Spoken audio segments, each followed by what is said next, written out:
what's going on, guys? We're about to do a talk here at Avid Exchange, Black Tech Charlotte. They think we're going to talk about budgeting, saving, paying off debt, all that stuff. We're not going to talk about any of that. We're going to help entrepreneurs build better businesses in 2018. Come on, follow me. So instead of talking about maybe the fundamental practical stuff, I wanted to talk a little bit more conceptually today about how you can stay in the game of entrepreneurship, because I've been in this game for 7 years. And the reason why I call it a game is because, you know, a lot of people lose, right? And so it's not about getting into entrepreneurship, it's about staying into entrepreneurship. And a lot of what determines if you can stay in the game or not is how you manage your finances and how you allocate resources. What I do, so I'm an entrepreneur, financial planner, and investment advisor, okay? I have a firm here in Charlotte. The name of my firm is Make Sense to Me Incorporated, right? It's a registered investment advisory firm. And all that really means is that I have a legal obligation to do what's in my client's best interest. You would think that that would be an industry standard, but unfortunately it's not. That's another story for another day. I recently launched an initiative entitled the Melanin Million Movement. And I have the audacious goal of helping 100,000 people of color invest their first $1,000, right? Creating $100 million of new wealth in the African-American community. So we just got that started a couple weeks ago. Things are going really well. People are really engaged. And actually, I created these T-shirts as well to kind of build awareness about it. So shameless plug, melaninmoney.com. Feel free to pick you up one. There's 3 phases of building sustainable entrepreneurship, right? And phase 1 is developing a high income skill set, right? And when I say a high income skill set, I mean a skill that has the ability to earn you $100,000 or more in 1 year, okay? That can be videography, photography, consulting, SEO, whatever the case may be, right? You want to develop a high income skill set because when you're trying to build a scalable business, there's a lot of ebbs and flows, right? A lot of things that you can't control. And so a lot of entrepreneurs, they want to jump directly into, all right, I have this really great idea and I want to build my business, right? But before you do that, you need to make sure you have a means to actually earn income, because if not, then you're putting yourself in a position and at a disadvantage to be able to really maximize your potential of growing that business, right? And so having a high income skill set means you make you money. And with the way technology is going, everybody's like, well, why wouldn't I just make money online? Why wouldn't I just use the internet? Why wouldn't I just use Facebook ads? And all of that is still relevant, right? But if everything goes to crap, you want to be able to have a high income skill set that can still make you money, right? And what I mean by that is you want to invest in yourself. That's the first thing that you want to do before you invest in anything else. You want to invest in yourself. And you invest in yourself to acquire that high income skill set so that you know you can always make money regardless of what happens in the economy. So just scroll all the way. Yeah, there you go, person. All right. So once you've developed that high income skill set, then that's when you can build a scalable business. But as I mentioned a second ago, everybody wants to jump to phase 2 immediately. But what do you need to grow a scalable business? You need money, right? And so if you don't develop a high income skill set that can earn you income while your business is growing or while you're trying to grow the scalable business, what's going to inherently happen is you're going to be pulling money out of the business, which isn't going to allow it to grow at the rate you want it to grow, right? And so that's why a lot of companies fail. 9 out of 10 startups fail, right? And I don't say that to discourage anyone. I say that so that we can be self-aware and more practical in our approach, right? You need to have a way to make sure that you're taking care of your basic needs through your high income skill set to ensure that you can reinvest profits or reinvest any money that you have back into the business without putting that undue demand on making the business grow. Does that make sense? So an example of that is I recently just became an angel investor in a fintech startup.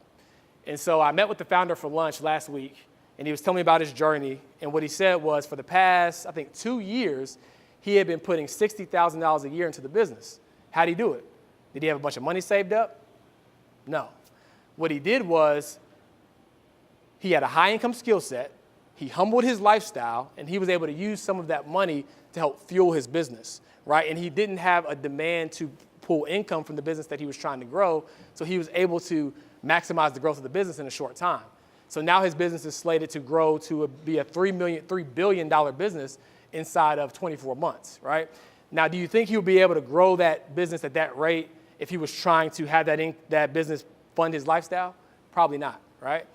And so you have to make that distinction between having a skill that can earn you money and having a business that you're trying to scale. Because if you do it prematurely, the business is not going to be able to grow because you're taking revenue out of the business in order to fund your lifestyle, right? So I actually just went to Ghana about 6 weeks ago. Not on the best circumstances. My father passed away, unfortunately, but I did have an opportunity to talk to one of his really good friends. And one of the things that he mentioned to me, he's an entrepreneur as well. One of the things that he mentioned to me, he said was the reason why he became an entrepreneur is because his take-home pay could not take him home, right? And I thought that was incredibly funny, and I can respect that approach to entrepreneurship, right? Essentially what happened is you got more month than you got money, right? You're working 40, 50, 60 hours a week, and you still feel like you don't have enough resources to do what you want to do, so you jump out there and you do something, right? However, any entrepreneur in the room can tell you that entrepreneurship all on its own, without any extra demands that you place on it, is difficult. It's challenging. So when you couple the regular challenges of entrepreneurship with then trying to draw income from a business that you're trying to scale, it's very difficult, right? And so you just have to be very mindful and methodical with your approach and not think that your really good idea is automatically going to produce income from day one. Does that make sense? All right, so the last thing, or the last phase of sustainable entrepreneurship is investing in high return assets, right? And so this is the one that everybody wants to jump to, right? Money, my money making me money, right? So the first one was you making you money. The second one was people or systems making you money. This one is your money making you money. And everybody wants to jump to this one. And this is the one I actually technically get paid for, right? But the reason why it's phase 3 is because if you're an entrepreneur, right, you need to be reinvesting into yourself and then reinvesting into your business. Because if you're reinvesting into the stock market or reinvesting into real estate prematurely, then what that means is 9 times out of 10, you're going to need that money to sustain your lifestyle, to grow your business, and then you're going to have to get rid of the investment anyway, right? So there's levels to the process, and you want to be mindful of the levels so that you can make sure that you're sustainable in entrepreneurship. Anybody can leave their job and say, hey, I'm a full-time entrepreneur. The question is, how long are you going to be able to stay an entrepreneur? And the way that you stay an entrepreneur is to humble your lifestyle, have a high-income skill set that can fund the business that you're trying to scale, right? And then once that business is scaled, taking those excess profits and investing them into high return assets, right? Anybody have any questions as of yet? So that slide talked about, I guess, high yield investments over 10%. What type of investments are you looking at? Right, so that can vary, right? That can be real estate, that can be the stock market, right? It can be, in my case, the business that I invested in that I'm not controlling or managing, right? It's not to say that it's guaranteed to produce 10% or more year over year, but after you've done the evaluation, it should be able to produce 10% year over year. But again, another reason why this is phase 3 versus phase 1 is because if it doesn't, right, if I invest in this fintech startup and it fails, and I'm relying on that income to be able to fund my lifestyle or fund my business, then I'm screwed, right? So it's one of those things where I've done the research, I understand my risk tolerance, and I've invested in something that I believe is going to get me there, but it's still a hope. Same thing even with phase 1, the high income skill set, right? It has the ability to help you earn $100,000 or more a year. But if you don't get up and hustle and work and get in front of the right people, or work with people like her who can help you understand how to get in front of the right people, then you might not do it, right? So both of these things give you the ability to either earn 10% or more or earn it more than $100,000 a year, but you have to put in the work and understand what you're doing in order to actually make it come to fruition. Does that make sense? Cool. Any other questions? Oh, sorry. So, with the growth of the business, have you actually experienced a level of failure to where you have to revamp and regroup in order to better yourself? Yeah, that's a great question. That's a great question. So, give a little background because I didn't have a lot of time. And how am I on time?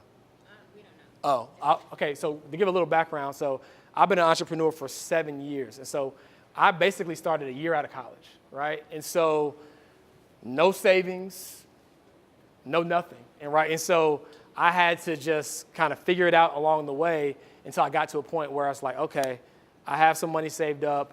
I think I know what I'm doing now. I'm not just working in the business, I'm working on the business. But along the way, you learn different high-income skills. You learn different skills that then shift your framework for what path you want to go down in your business, right? I started out primarily focusing on insurance. Then I transitioned to focusing on investment sales. And then I transitioned into being a comprehensive financial planner. So to answer your question, for me, it was more about adapting to where I felt like the market was going and where my skill set would be better received, and then acquiring that skill set in order to be able to serve a different audience. Does that make sense? Does that answer your question? Okay, cool. I think we have somebody over here. Just a question about skills. How do you keep your skills up as you're building and funding your business at the same time?